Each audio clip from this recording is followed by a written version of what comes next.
Okay, so if we talk about Russian colonial empire, we can remember some examples like Alaska, or attempt to colonize Hawaii and Russian colonization of California. But I guess that you didn't hear about their attempts to go even further. Right, we are talking about Russian colonization of Africa. Yeah, for several times Russians tried to colonize this continent, and one of those attempts was Sagallo, or Russian Djibouti, or Russian East Africa, or just New Moscow. At first you might think, Russian Djibouti? Phew, what a dumb idea. But on the second thought, Russians and Ethiopians are good friends and they really like each other, because both of them are Christians. Moreover, Ethiopians are Orthodox Christians, as well as Russians and some other Eastern European countries. And that means what? That means friendship forever. The idea of decolonization was kinda simple. Russia needs to have a harbor somewhere to have a normal access to the Indian Ocean, and maybe even to the Atlantic Ocean. Because, to a certain degree, Russia is a landlocked country, because they don't have a normal access to the global ocean like France, Britain, Spain and other countries. Of course, Russians have access to the Arctic Ocean, but bro can't even move through it because it's frozen. So Russia wanted to have a place somewhere where they can keep their fleet and feel themselves free. And imagine those conditions. It's late 1880s. African colonization has just started and everyone is fighting for their new colonies on this continent. Even Austria-Hungary and Spain do the same. So why don't we do that? Because we know the best place for it, Djibouti. And that's not even a joke.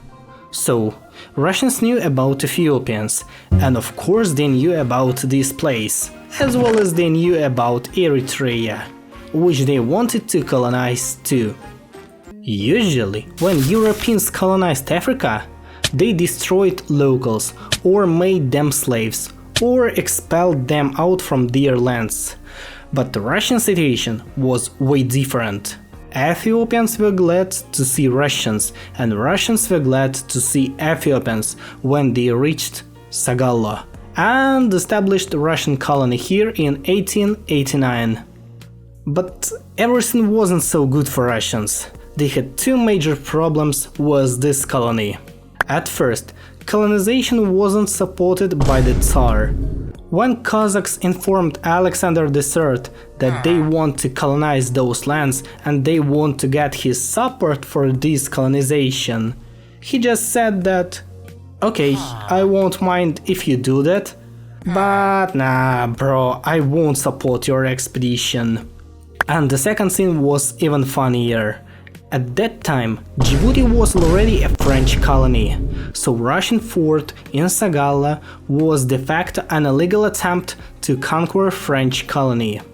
Of course, at that time France didn't have a lot of forces here because they were solving other colonial problems, so they didn't even see that Russians created their own colony on their own land. But Achinov, who was actually the main colonizer and ideologist of the expedition, saw the colony of the New Moscow as the giant colonial project. He wanted to create a great Russian East Africa, which would consist of Eritrea, Ethiopia, Djibouti, Somaliland and Somalia. But the reality was way worse than Achinov has even thought.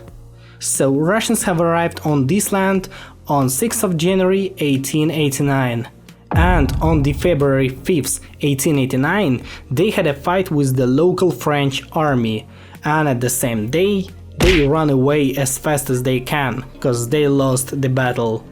And that means that Russian Djibouti existed for only a month.